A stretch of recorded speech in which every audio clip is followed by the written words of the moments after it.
Smart Ahmednagar news.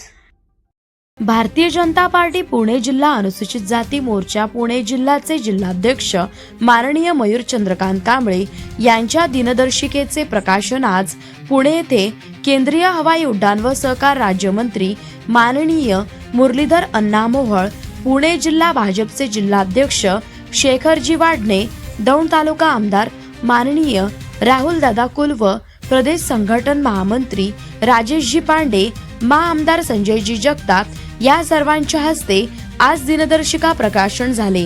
यावेळी पुणे जिल्हा सरचिटणीस बाळासाहेब गरुड, वैशालीताई सनास, आकाशजी कावळे, ओबीसी मोर्चा जिल्हा अध्यक्ष गजानन वागसे, अनुसूचित जाती मोर्चा जिल्हा सरचिटणीस रवींद्रजी साळवे, माणिकराव अडागळे, जिल्हा सरचिटणीस ॲडव्होकेट किशोरदादा अडसूळ, जिल्हा सचिव निखिल आढाळगे, जिल्हा उपाध्यक्ष लक्ष्मण अण्णा पवार, सोशल मीडिया सहसंयोजक दत्ता धेंडे इत्यादी प्रमुख पदाधिकारी व कार्यकर्ते यावेळी उपस्थित होते। प्रतिनिधी अशोक कुंभार।